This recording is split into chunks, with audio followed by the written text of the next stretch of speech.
আমরা এই রায়টি গতকাল প্রকাশিত হওয়ার পরে এই রায়টি পড়ার চেষ্টা করেছি এবং আমি এই রায়টি পড়েছি এবং এটা হচ্ছে আমাদের সংবিধানের ১১৬ অনুচ্ছেদ তার সাংবিধানিকতার প্রশ্ন এখানে জড়িত এবং এবং এই রায়টি আমাদের যেহেতু সংবিধানের ব্যাখ্যার সঙ্গে সম্পর্কিত, আপনারা জানেন এই রায়ের একটি উল্লেখযোগ্য অংশ হচ্ছে, যদিও হাইকোর্ট ডিভিশন এই মামলাতে বেশ কয়েকটি ডিরেকশন দিয়েছেন সুপ্রিম কোর্ট সচিবালয় প্রতিষ্ঠা সহ, কিন্তু হাইকোর্ট কিন্তু নিজেই কিন্তু এই রায়টি যে চূড়ান্ত এটা মনে করেছেন বলে মনে হয়নি। কারণ আমাদের সংবিধানের ১০৩-এর ২-এর ক অনুচ্ছেদ এবং দফায় উল্লেখ করা আছে, হাইকোর্ট যখন কোনো মামলা নিষ্পত্তি করেন এবং সেই নিষ্পত্তির পরও যদি সাংবিধানিক প্রশ্ন জড়িত থাকে এবং সেক্ষেত্রে হাইকোর্ট এই মর্মে একটা সার্টিফিকেট দেন যে মামলাটির সহিত এই সংবিধান ব্যাখ্যার বিষয়ে আইনের গুরুত্বপূর্ণ প্রশ্ন জড়িত রয়েছে এবং এই রায়ের ১৮৪ পৃষ্ঠায় রাষ্ট্রের পক্ষ থেকে, অ্যাটর্নি জেনারেলের পক্ষ থেকে সার্টিফিকেট চাওয়া হয়েছিল যে এই রায়টি আরও পর্যালোচনা করার জন্য সুপ্রিম কোর্টের আপিল বিভাগে যেন সার্টিফিকেট ইস্যু করা হয় এবং আদালত স্পষ্টত বলেছেন, we hereby certify that this case involves a substantial question of law as to interpretation of the Constitution. আমি আদালতের হাইকোর্টের এই রায়ের যে অংশটুকু পড়লাম, এক্স্যাক্টলি সেই অংশটুকু আমাদের সংবিধানের ১০৩ অনুচ্ছেদের ২ দফার ক উপধারাতে উল্লেখ করা আছে এবং অতীতেও আমরা বেশ কিছু সাংবিধানিক প্রশ্নের বিষয়ে হাইকোর্ট কর্তৃক প্রদত্ত এমন সার্টিফিকেট লক্ষ্য করেছি। ৮ম সংশোধনী মামলায় এটা আমরা দেখেছি, এমনকি নির্দলীয় তত্ত্বাবধায়ক সরকার ব্যবস্থা বাতিল সংক্রান্ত আমাদের যে প্রচলিত যে একজন সাবেক বিচারপতির নাম সম্বলিত যে রায়, সেখানেও কিন্তু এমনটি ছিল। আর যেহেতু সংবিধানের ব্যাখ্যার প্রয়োজন এবং দেশের সর্বোচ্চ আদালত আপিল বিভাগ, আমার মনে হয় এটা আপিল বিভাগে চূড়ান্ত নিষ্পত্তি হওয়াটাই কাম্য এবং সমীচীন এবং সেটি প্রকারান্তরে সার্টিফিকেট দেওয়ার মাধ্যমে হাইকোর্ট বিভাগও মনে করেছে। সরকার, রাষ্ট্রের পক্ষে সরকারের অবস্থান হচ্ছে, যেহেতু সংবিধানের গুরুত্বপূর্ণ প্রশ্ন জড়িত আইনের ব্যাখ্যা সম্পর্কিত, সুতরাং এটা রাষ্ট্রের পক্ষ থেকে আমরা আপিল দায়ের করব যত দ্রুত সম্ভব। আপিল দায়েরের বেশ কয়েকটি প্রক্রিয়া আছে, আপনারা জানেন যে আমরা সার্টিফাইড কপির জন্য দরখাস্ত দিয়েছি, আমরা যদিও কপিটা পেয়েছি এবং সেটা নিয়ে যত দ্রুত সম্ভব আমরা সুপ্রিম কোর্টের আপিল বিভাগে আমরা আপিল দায়ের করব। আপনাদের মনে প্রশ্ন জাগতে পারে এই সার্টিফিকেটের অর্থ কী? হাইকোর্টের যে কোনো রায় কিংবা আদেশের বিরুদ্ধে যখন আমরা সুপ্রিম কোর্টে আপিল করি, এখানে ২-৩টা ব্যাপার আছে যেখানে সরাসরি সুপ্রিম কোর্টে আপিল হিসেবে এটা তালিকাভুক্ত হয় এবং আপিল হিসেবে শুনানি হয়। আপনাদের মনে প্রশ্ন জাগতে পারে আপিল এবং লিভ টু আপিলের মধ্যে এখানে হচ্ছে পার্থক্য। লিভ টু আপিল হচ্ছে যে হাইকোর্টের যে কোনো রায়ের বিরুদ্ধে সুপ্রিম কোর্টে যখন আমরা কোনো পিটিশন দায়ের করি, তাহলে আদালত প্রাথমিক সন্তুষ্ট হওয়ার পরে যখন লিভ গ্রান্ট করেন, অর্থাৎ আপিল হিসেবে এটা শুনানি করার জন্য যে প্রশ্ন জড়িত সেটা ব্যাখ্যার জন্য গ্রহণ করে থাকেন, এটাকে লিভ টু আপিল বলি। আবার যেটা সরাসরি আপিল হিসেবে গণ্য হয়, যেমন এটি, কিংবা হাইকোর্ট যদি কোনো ব্যক্তিকে মৃত্যুদণ্ড দেন তাহলে অটোমেটিক্যালি আপিল বিভাগে আপিল হয়। তো যেহেতু সার্টিফিকেট এটা হাইকোর্ট ডিভিশন দিয়েছে, আমরা এটা সরাসরি আপিল হিসেবে দায়ের করব এবং আদালত সেই ক্ষেত্রে আপিল হিসেবে আমাদের এটা শুনানি করবেন।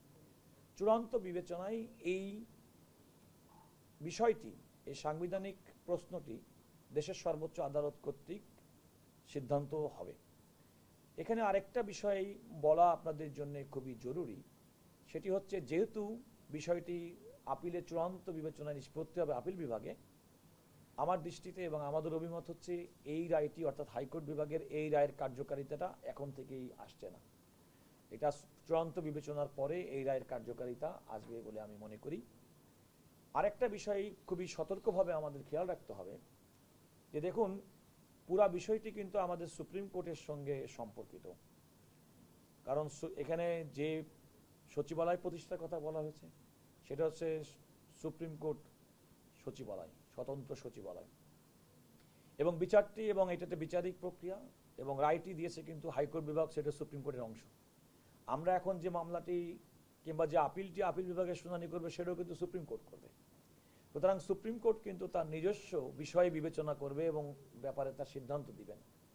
আমাদের প্রত্যাশা থাকবে যে ভবিষ্যতে এই মামলা যখন শুনানি হবে আমরা খুবই প্রত্যাশা করব যে কোনোভাবেই যেন এমন কোনো প্রশ্ন কখনো তৈরি না হয় যে সুপ্রিম কোর্ট তার নিজস্ব ব্যাপারের ক্ষেত্রে এমন সিদ্ধান্ত গ্রহণ করেছেন যে কেউ সেটাকে নিয়ে প্রশ্ন তোলেন। এটা আমাদের প্রত্যাশা থাকবে। আর ইতিমধ্যেই রাষ্ট্র পরিচালনার দায়িত্ব সরকারের সঙ্গে আমাদের কথা হয়েছে, তারা আলটিমেটলি এই রায় সুপ্রিম কোর্টের চূড়ান্ত রায়ের জন্য অপেক্ষমান থাকবেন বলে আমরা জানতে পেরেছি। দেখুন, এখানে একটা বিষয়, এই রায়টি চূড়ান্ত রায়টি প্রকাশিত হয়েছে গতকাল, অর্থাৎ এপ্রিল মাসের 7 তারিখে। এই রায়টি ঘোষিত হয়েছে 2রা সেপ্টেম্বর 2025। যে কোনো রায় যখন ঘোষণা করা হয় তখন কিন্তু তার কার্যকারিতার ডিরেকশনটা যে সময় থেকে ঘোষণা করা হয় তারপর থেকে কার্যকর হয়। অন্তর্বর্তীকালীন সময় আমরা দেখেছি এই রায়ের পরপরই, অর্থাৎ চূড়ান্ত রায়টি প্রকাশিত হওয়ার আগেই একটি অধ্যাদেশ জারি হয়েছে এবং সেই অধ্যাদেশটি বর্তমানে আমাদের জাতীয় সংসদে সেটি বিবেচনাধীন আছেন।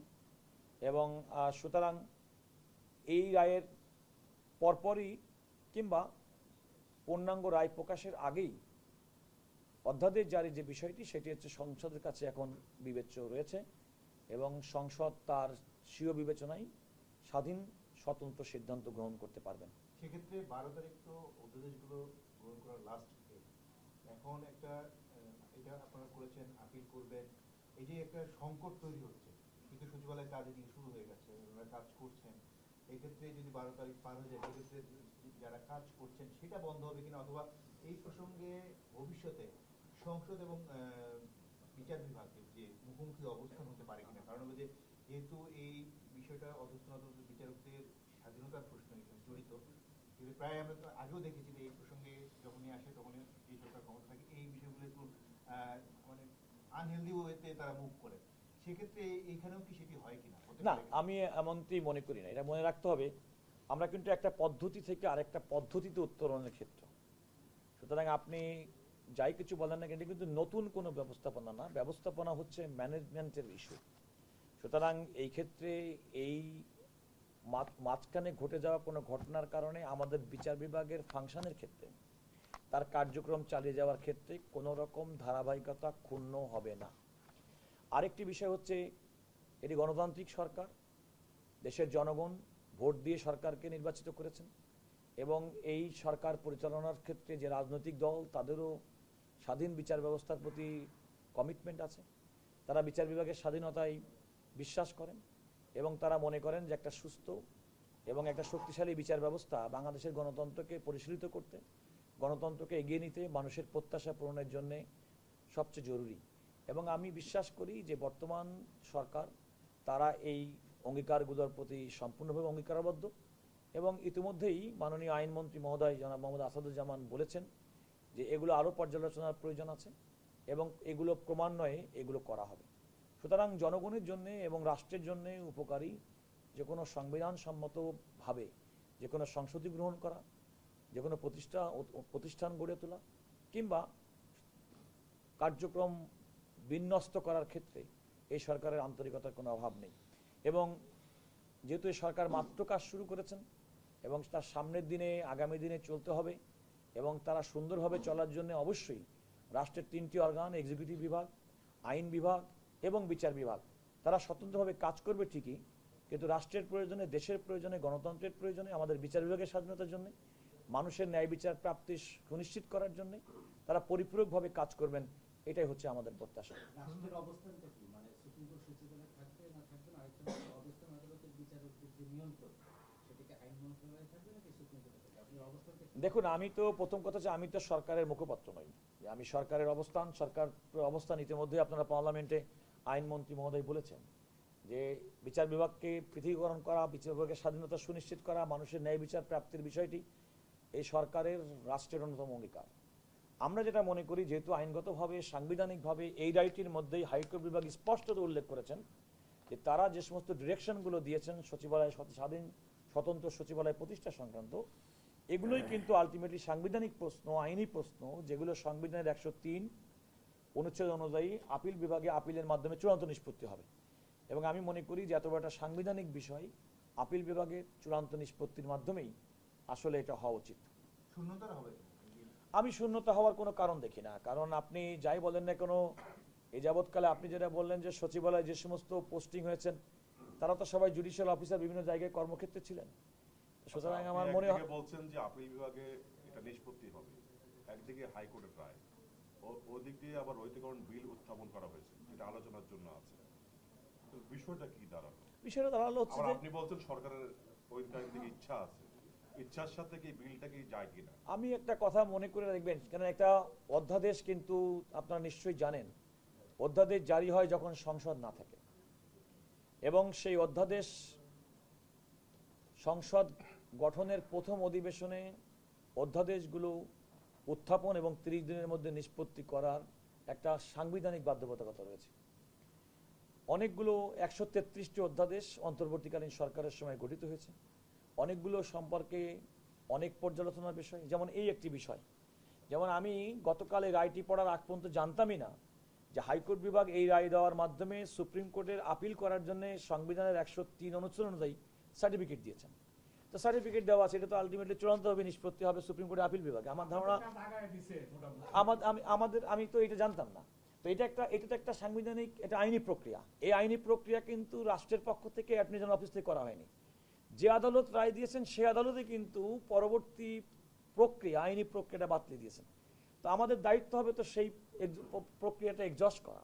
এবং আপনি বলছেন আমি, আপনারা যাই বলেন না কেন, আমি এক্ষেত্রে কোনো রকম সরকার, রাষ্ট্র, বিচার বিভাগ তাদের পরিচালনা করার ক্ষেত্রে বিন্দুমাত্র কোনো বাধা আমি দেখি না। এবং আমি মনে করি যে বরং রাষ্ট্রের পক্ষে সরকার যে কমিটমেন্ট করেছেন যে এগুলোকে পর্যায়ক্রমে করা হবে, আরও পর্যালোচনাপূর্বক করা হবে, এবং সেটা হলেই ভালো। এটা তো অ্যাটর্নি জেনারেল, আপনার এখন পর্যন্ত এই দুটি অধ্যাদেশ নিয়ে যেটি দেখা গেছে সারা দেশের আইন অঙ্গনের ভেতরে, এবং আপনার যারা মানে আপনি এই চেয়ারে বসার আগে যারা কলিগ ছিলেন তাদের অনেকে ক্ষোভ প্রকাশ করেছেন এবং এক ধরনের হতাশার মধ্যে আছে আইনজীবীরা, যেটা কি হচ্ছে আপনি এটা ফিল করেন কিনা? না, আমি এটা ফিল করি না এই কারণে, কারণ দেখেন আমাদের কাজ হচ্ছে আইনজীবী হিসেবে, অ্যাটর্নি জেনারেল অফিসের কাজ হচ্ছে রাষ্ট্রের পক্ষে আইন হিসেবে দেওয়া। এটিও কিন্তু আমাকে মানতে হবে। হাইকোর্ট বিভাগ যে রায়টি দিয়েছে সেই রায়ের মধ্যে সার্টিফিকেট দিয়ে আপিল বিভাগে আপিল করার জন্য সংবিধানের আইনি প্রশ্নে জড়িত কথা উল্লেখ করার পরে আমাদেরকে সুযোগ দিয়েছে এটা চূড়ান্ত নিষ্পত্তির জন্য সুপ্রিম কোর্টে আপিল বিভাগে যাওয়ার। সুতরাং এটা আমাকে যেতে হবে, এবং এটা চূড়ান্তভাবে আপিল বিভাগে নিষ্পত্তি হওয়ার না করার পর্যন্ত আমি কিন্তু যাই বলেন না কেন, আপনারা যেটা বলছেন আমি আগেই বলছি, এই রায়টি গতকাল প্রকাশিত হয়েছে, পূর্ণাঙ্গ রায়, তার আগেই কিন্তু অধ্যাদেশগুলো রচিত হয়েছে এবং অধ্যাদেশগুলো পাশ হয়েছে। সুতরাং এই রায়ের, পূর্ণাঙ্গ রায়ের আলোকে যদি অধ্যাদেশগুলো পরিচালিত হতো তাহলে তো আপনি আমাকে এই প্রশ্ন করতে পারতেন না। কারণ আমি আগেই বলেছি রায়টি ঘোষণা হয়েছে সেপ্টেম্বর 2025-এ, রায়টি চূড়ান্ত রায়টি যেটা লিখিত ফর্মে আমরা পেয়েছি গতকাল এপ্রিল 2026-এ। অধ্যাদেশ তো জারি হয়েছে তারও অনেক আগে। তো সুতরাং অধ্যাদেশ যখন জারি হয়েছে স্বাভাবিকভাবে অনুমেয় যে তখন এই রায়ের পূর্ণাঙ্গ পর্যালোচনা ওই অধ্যাদেশের মধ্যে প্রতিফলিত হয়নি।